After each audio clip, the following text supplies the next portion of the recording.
ওগুলোর অনেক দাম মা, আমাদের অত টাকা কই। আমরা কি কিছুই কিনবো না বাবা, খালি দেখে দেখে বাড়ি চলে যাবো? আল্লাহ ভরসা মা, দেখি আমাদের সাথে কিছু পাই কিনা। আমার যে অনেক দিনের শখ, নিজের পালা একটা পশু আল্লাহর রাস্তায় কুরবানি দেবো।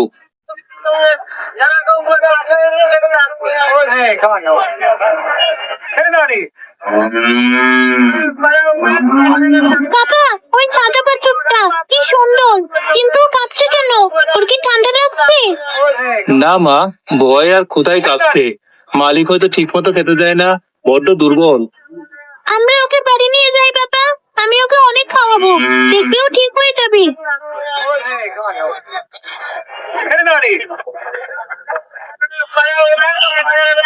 লোকটার দাম খুব বেশি চায় না, কিন্তু মা, একে নিলে অনেক খাটতে হবে, এর পিছনে অনেক খরচ আছে, আমাদের নিজেদেরই তো চলে না।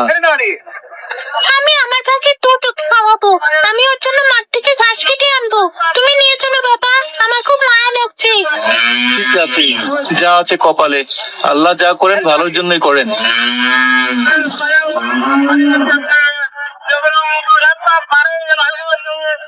তুই ভয় পাস না, আমি তোকে আমাদের বাড়ি নিয়ে যাচ্ছি। তোর নাম দিলাম ধলু, আমার বন্ধু ধলু।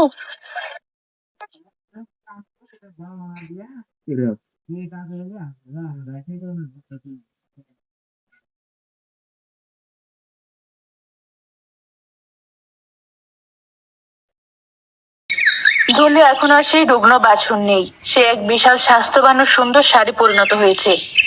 এই যে, ভালো করে গা ধুয়ে নে, নোংরা শরীরে থাকলে অসুখ করবে তো। মা বলেছে পরিষ্কার পরিচ্ছন্নতা ইমানের অঙ্গ। তুই তো আমার বন্ধু, তোকেও তো ইমানদার হতে হবে, তাই না?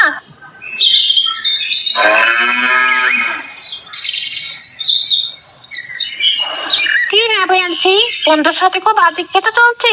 মানুষের সাথে মানুষের বন্ধুত্ব হয় তা তো জানি, গরুর সাথেও যে আজকাল বন্ধুত্ব হয় তা তো তোকে দেখেই শিখলাম। কেন ফুপু, ধলে তো শুধু কথাই বলতে পারে না, আমি যা বলি সব বুঝি। তা তো বুঝবেই, খাওয়ার সময় হলে সবাই সব বুঝে। কেন রুচান কই? দেখলাম আজকর চেয়ারম্যানের লোক এসে ঘুরে গেল। বুবু আসেন, বসেন, ওর বাবা তো চরের জমিতে গেছে। কেন, চেয়ারম্যানের লোক কি চায়? আর বলো না বোন, আজকর চেয়ারম্যান নাকি এবার 5 লাখ টাকা দামি গরু কোরবানি দেবে, সারা গায়ের মানুষকে দেখিয়ে দেবে, তাই আগে থেকে ভালো গরু খুঁজে বেড়াচ্ছে। তোমাদের এই ধলু তো এখন সবার চোখে, দেখতে তো আর কম না, রাজার মতো চেহারা। এই গরু বিক্রির জন্য না বুবু, তা আমি জানি, তোমরা তো এটাকে কোরবানি দেবে বলেই পালছো। তবে আমার কথা কি জানো, পেটে খেলে পিঠে সয়। এত বড় গরু কোরবানি না দিয়ে এটা বিক্রি করে দুটো খাসি কিনে কোরবানি দিলেও তো হয়, বাকি টাকা দিয়ে সংসারটা তো অন্তত ভালোভাবে চলে, ঘরের চালটা তো ঠিক করতে পারো। আল্লাহ যা দিয়েছেন তাতেই আমরা খুশি বুবু, নিয়তের ওপরই তো সব। তোদের কথা আমি বুঝি না, আমি হলে তো কবেই বেঁচে দিতাম। যাই, আজকর চেয়ারম্যানকে বলে দিই এদিকে এসে যেন সময় নষ্ট না করে। মানুষের কথায় কান দিস না মা, আমরা যা ঠিক করেছি তাই হবে। মা, কোরবানি দিলে কি ধুলো অনেক ব্যথা পাবে? আল্লাহর রাস্তায় নিজেকে উৎসর্গ করলে সে ব্যথাটা আর ব্যথা থাকে না মা, সেটা একটা বড় প্রাপ্তি হয়ে যায়। দেখবে আমাদের ধুলো সোজা আল্লাহর মেহমান হয়ে যাবে।